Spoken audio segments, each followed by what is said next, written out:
Hi, it's Maria from Still Dreaming Homestead. Glad you're back with me again today. So, we're continuing to read in our book, Ghost of the Moaning Mansion. This is from the D.J. Dillon Adventure Series by Lee Roddy. Well, yesterday was quite a scary day with sounds, ghostly sounding howls or moans. And then they discovered Kathy was missing. So they went down towards the kitchen and they found there were just two doors. And they went down into a cellar where there was a wall, a concrete wall. But when Alfred leaned on that wall, it opened up. It was really a secret doorway. Well, they went into the tunnel. They wanted to have, DJ wanted Alfred to go out and call for help, but instead the door shut and they were in that dark, dark tunnel. So let's see what happens next. Chapter 11, The Secret Tunnel. For a moment, the boys didn't move. The incredible blackness kept DJ from seeing his friend, except for their ragged, frightened breathing. There wasn't a sound in the tunnel. DJ reached into the darkness. Alfred? We're trapped, DJ. Nobody knows where we are or where Kathy or Grandpa are. DJ reached towards his friend's voice and touched Alfred's skinny shoulders. It'll be okay. Keep control of yourself and help me find the flashlight. Never had DJ seen such blackness. He felt along the cool floor without success. He could hear Alfred doing the same. Here it is. Alfred's relieved voice came out of the dense darkness. But it won't work. Let me try. DJ reached down and groped until he felt his friend's hand.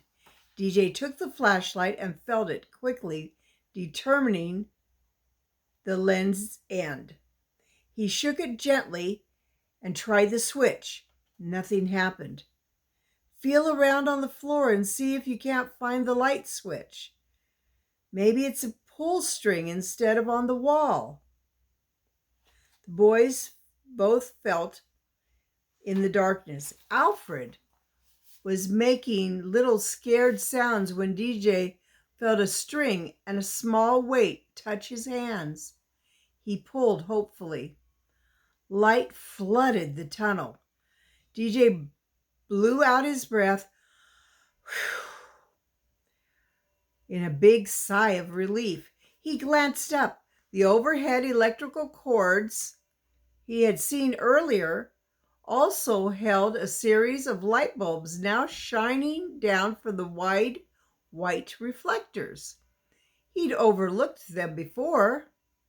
Both boys glanced around the tunnel to see the line of overhead lights vanish around a curve. DJ turned back to the concrete floor behind them. Let's see if we can get out of here. The boys leapt to the rough concrete door, but there was no knob. There was nothing to show how to open it. Push along the ends. Feel around, DJ suggested, shoving his weight against the markings of the door's outline. Maybe there's a switch or something. Alfred hastened to obey. But in a moment, both boys stepped back, frustrated. Must be controlled from somewhere else, DJ said, panting slightly from his efforts. He turned to look again down the long, cool tunnel towards where it made a curve 60 feet or more back. Well, DJ said, holding the useless flashlight as a weapon, if we can't get out this way, let's see if we can find another way out. Alfred groaned. Ugh. but he fell in step behind DJ as they started cautiously down the tunnel toward whatever lay around the curve. There they peered carefully around the curve, ready to jump back if danger threatened. Instead, they let out sighs of relief. The tunnel opened into a wider room, also hollowed out of the limestone. A large wall of concrete blocks stood within the room. There was a larger closed door to the left and a window in the wall in the right. It allowed clear visibility into the room. "What's that?" Alfred whispered. DJ's blue eyes flickered from one object to another. He saw tall banks of electrical equipment with reels turning, transferring tape from one to another. Besides them was a control panel with lots of buttons and gadgets that seemed to make it slide up and down. I think it's a radio station," DJ whispered back. "I've never seen one, but I've seen them on television. But why?" DJ didn't know. His roving eyes, trained to find movement in mountains and forests, had determined there was nobody moving inside the room. Cautiously, he eased forward, fighting his fears. "Are you crazy?" Alfred hissed from behind him. "Somebody'll see you." "We can't go back. Besides, I want to see this place up close." Alfred approached carefully from behind. "I'm sure a person can't have a radio broadcast station without a permit from the governor. Federal Communications Commission, in fact." Somebody honked. DJ didn't know about that, but his mind was beginning to focus on a possibility. Maybe it's not a broadcast station at all, but only a control room of some sort. Hey, what's this? He spotted a small square box mounted in the wall near the far right wall and near the tunnel ceiling. DJ moved towards it. I think this is a speaker, a radio monitor." He found a small knob under the unit and twisted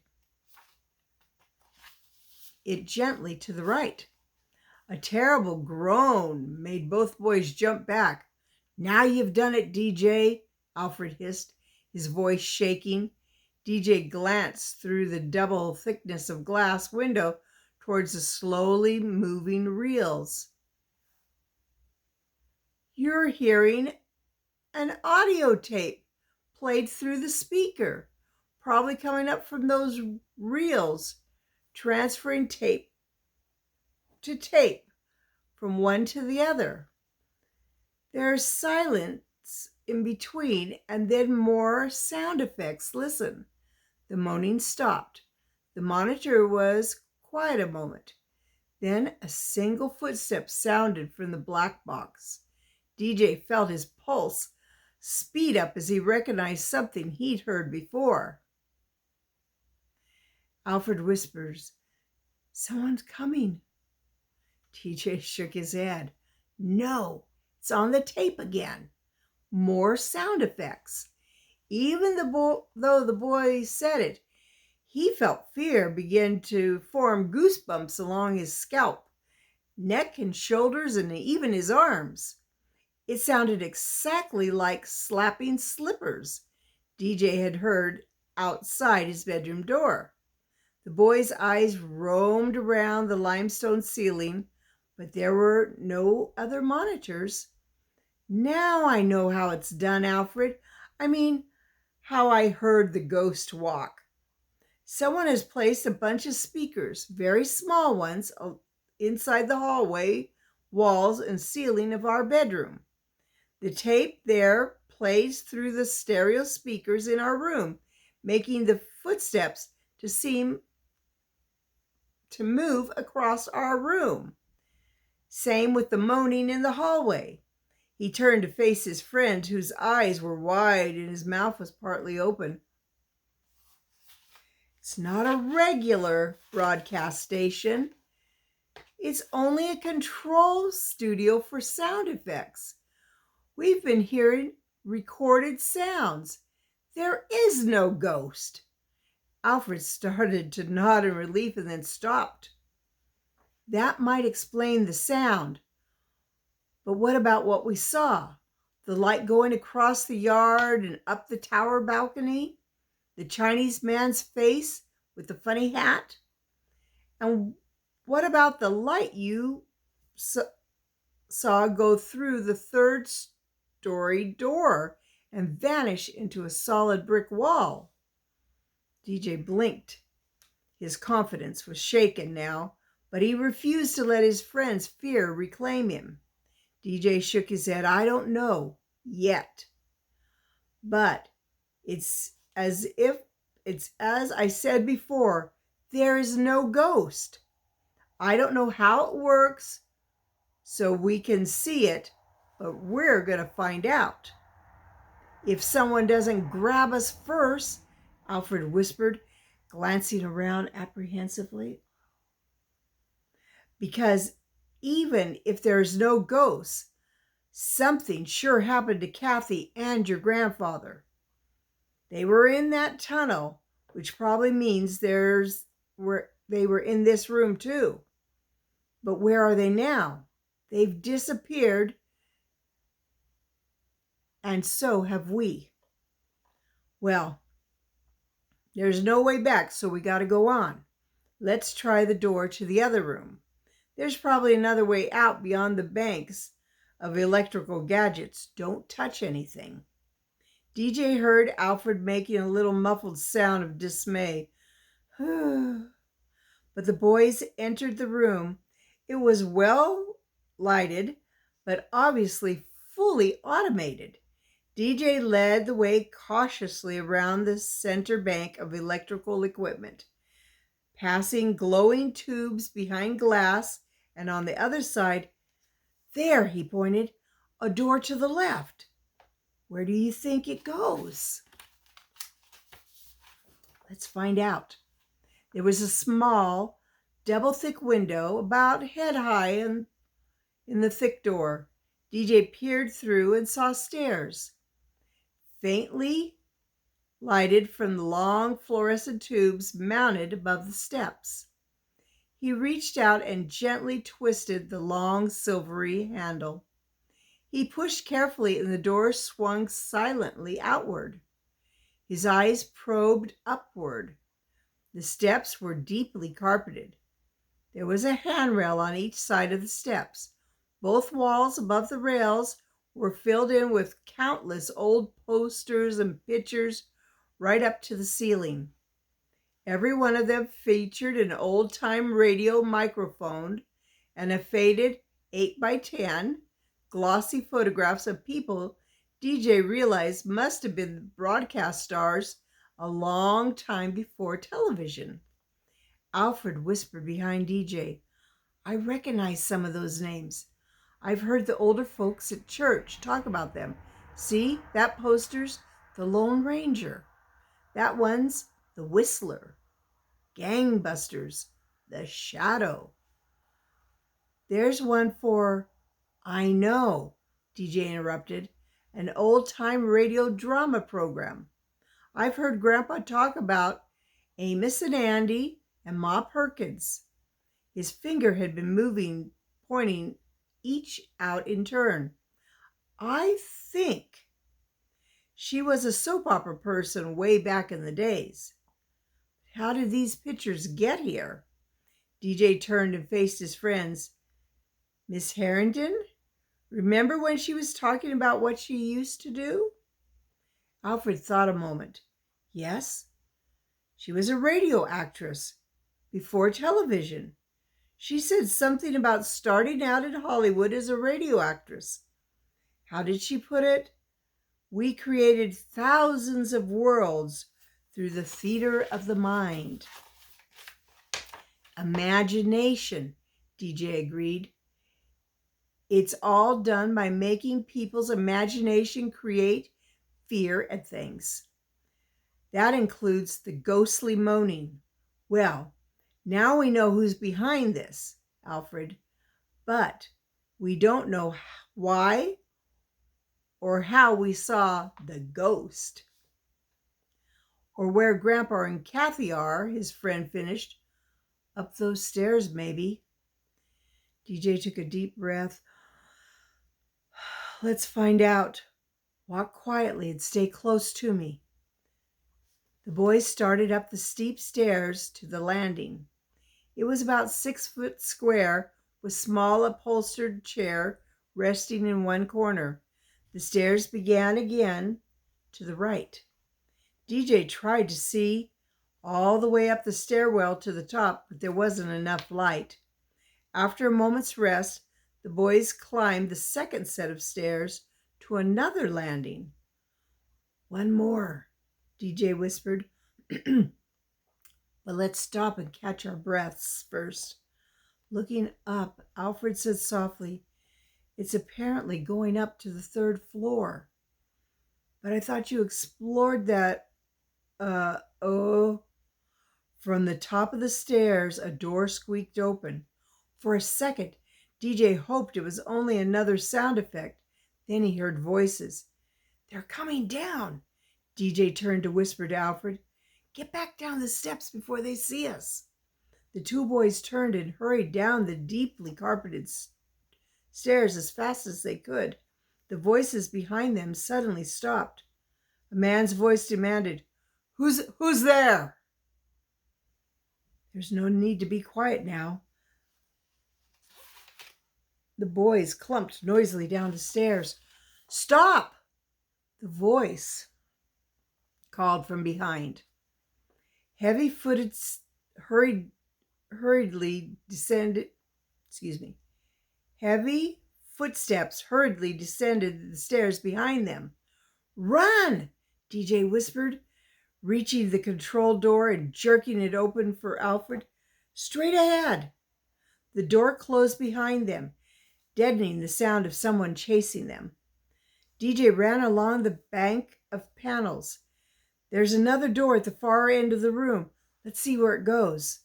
He slid to a stop in front of the 3rd door and took a quick peek through the small window. More stairs? It's our only chance. The friends yanked the door open and rushed through. The door hissed softly shut, but it couldn't cut out the sound of the yelling pursuit behind them. The boys took the second set of steps on fast tippy toes, hauling themselves up desperately by the rickety handrail. The stairwell was lighted by only a single bulb, located about halfway up the landing. There were no posters on the bare wooden walls. It was obviously like a back door with little use. Keep coming, DJ whispered hoarsely, fighting for breath. Can't be any worse than what's behind. Both boys were panting hard when they reached the top and peered through a door to another small room with a window in it. DJ saw a tiny round room with no windows. There was no door on the far wall. There was another door on the far wall, but no windows. DJ felt sure this was the witch's hat tower that he'd seen from the outside of the mansion. A little portable electric heater glowed in the far corner with a cot in front of it. Grandpa! DJ jerked the door open and raced across the room, Alfred right behind him. DJ knelt by the old man who lay on the cot. Grandpa, it's DJ. Can you hear me? For a moment there was no answer, and the boy was afraid it was too late. Then the old man stirred.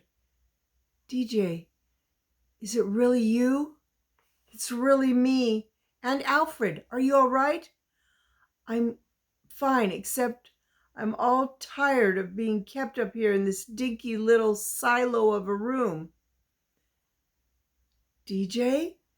The voice came from behind him. The boy whirled to see Kathy Stagg jumping up from another cot.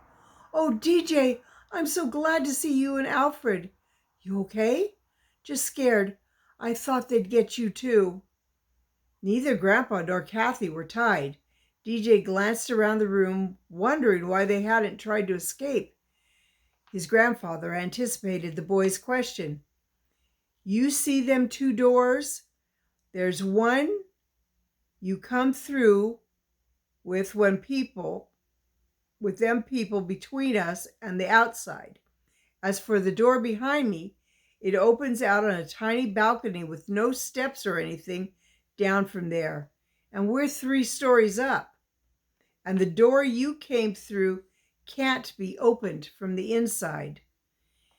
In dismay, DJ rushed to the door through which he and Alfred had come.